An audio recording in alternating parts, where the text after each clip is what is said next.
August నెలలో 2 శని త్రయోదశులు వచ్చాయి శ్రావణ మాసంలో. ఆగస్టు నెల 17వ తారీఖు త్రయోదశి శనివారం శని త్రయోదశి. ఆగస్టు నెల 31వ తారీఖు శనివారం శని త్రయోదశి. ఈ శని త్రయోదశి సంవత్సరంలో 1-2 సార్లు మాత్రమే వస్తుంది. శనివారం త్రయోదశి కలిసి రావడాన్ని శని త్రయోదశి అంటారు.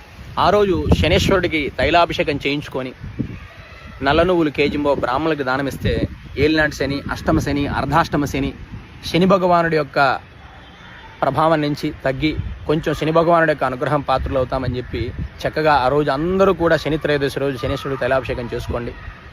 ముఖ్యంగా కర్కాటక రాశి వారికి అష్టమ శని, వృశ్చిక రాశి వారికి అర్ధాష్టమ శని, మకర కుంభ మీన రాశి వారికి ఏలినాటి శని దోషం ఉంది.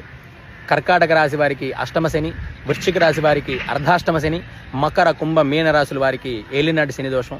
ఈ రాశుల వారు ఆగస్టు నెల 17 అండ్ 31 2 రోజులు వచ్చే శని త్రయోదశి